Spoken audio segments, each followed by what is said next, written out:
The last ember. The city of Ardenshire was once a beacon of light, towers of crystal flame lighting up the night sky, powered by the eternal ember, a fire said to have been gifted by the gods themselves. But now, the city smoldered under the weight of its own greed. The ember was dying, its flame dimming as darkness spread through the land. At the heart of this chaos was Kael, a young guard with more scars than medals.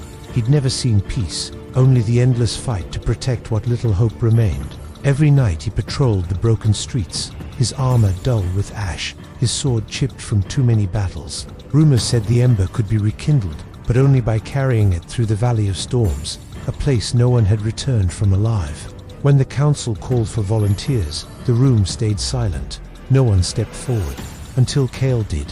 He didn't do it for glory, or honor, or even faith. He did it because he was tired of watching people lose hope.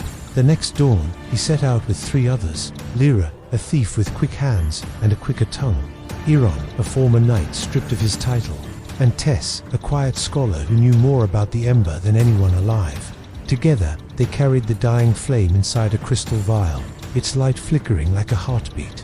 The first night, the mountains came alive. Shadows with wings, wraiths of the storm, descended from the clouds. Lightning flashed across their black forms as Kael drew his blade. The air split with thunder as the group fought, steel clashing against creatures made of wind and darkness. Lyra's daggers flew like silver streaks. Iron's shield glowed with defiance, and Tess whispered words from ancient scrolls, summoning bursts of light that scattered the wraiths. They barely survived, but the vial still glowed. Days turned to nights as the storm deepened. The path twisted through ruins where ancient statues cried rain, and bridges hung by threads above endless chasms. They were tested by hunger, by fear, and by secrets. One night, as they huddled under a crumbling arch, Lyra revealed the truth. She'd once tried to steal the ember herself. "I thought it could buy me freedom," she said softly, staring at the flame.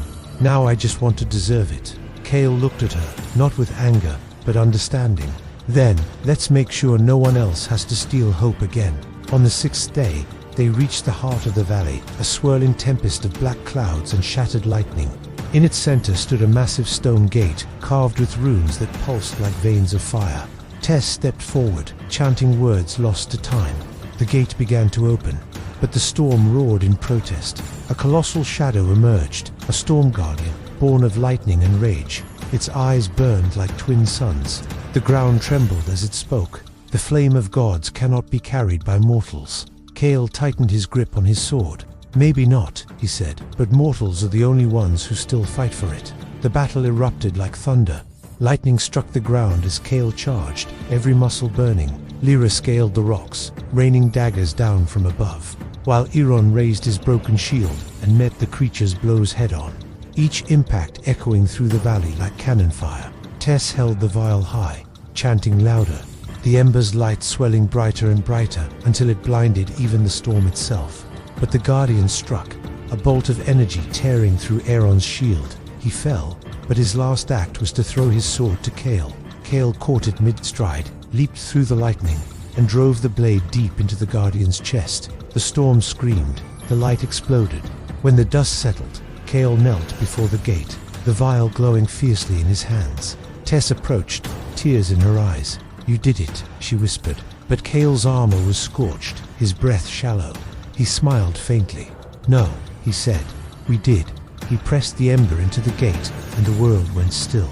The storm faded, and sunlight broke through for the first time in years. From that light, a spark rose, and flew back toward Ardenshire. Back home, the eternal ember roared to life once more, burning brighter than ever. The people looked to the horizon and saw the sky glowing with hope. And though Kael never returned, songs of the last ember spread across the world. The story of the man who carried light into the storm and never let it die. Moral of the story: true strength isn't in surviving the storm, it's in carrying the light through it.